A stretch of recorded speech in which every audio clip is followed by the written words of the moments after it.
ڕوبەڕووبوونەوەی سوپای ئەمریکا هاوشانی هێزێکی پێشمەرگە لە دژی پێگەیەکی داعش لە باشووری کەرکووک سەربازێکی ئەمریکا کوژرا و 3 پێشمەرگەش بریندار بوو 59 بارمتەش ئازادکرا. دوای ئەوە بڕیار دراوە هێزی تایبەتی تر بۆ پشتیوانی ئۆپۆزیسیۆنی سووریا ڕەوانە بکرێت. لەو بارەیە شیکەرەوەی سیاسی دانیال سێرۆر لە پەیمانگای خۆرڵاتی ناوەڕاست لە واشنگتن لای وایە ناردنی هێزی تایبەتی ئەمریکاش بۆ ناوچەکە دیاریکراو دەبێت.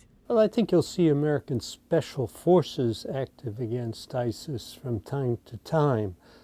لەو باوەڕدام هێزی تایبەتی ئەمریکا جارجار چالاکی دەکات دژی داعش، بەڵام ئەوە جیاوازە لەوەی هێزێک بنێریت و ڕاستەخۆ لە سەرزەمین بەشداری شەڕ بکات. ئەوە نابینیت تەنها چالاکی هێزی تایبەت دەبینیت.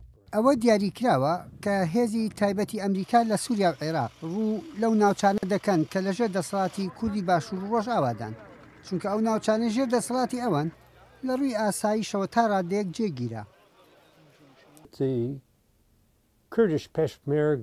هێزی پێشمەرگە یەکێکە لەوانەی کە ئەمریکا پشتیان پێدەبەستێت لە ناوچەکە زۆر سەرکەوتوو بوون لە ڕوبەڕووبوونەوەی داعش لە عێراق و لە سووریا. ئەمریکا وا دەبینێت کە کاریگەر و باوەڕپێکراون، هەر بۆیە پشگیریان دەکات.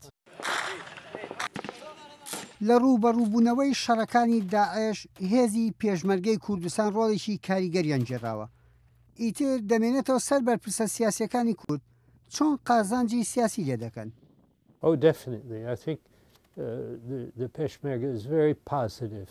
پێشمەرگە ڕۆڵێکی باشی گێڕاوە لە پتەوکردنی پەیوەندی نێوان ئەمریکا و حکوومەتی هەرێم، بەڵام کێشە ناوخۆیەکانی هەرێمی کوردستانە هەندێک لەو پەیوەندی خراپ کردووە، چونکە ئەمریکا دەیەوێت چارەسەریشی یاسایی ئەو ململانیانەی ناو کوردستان ببینێتەوە، بەوەش کوردستان یەکگرتوو بێت بۆ ڕوبەڕووبوونەوەی داعش زۆر گرنگە.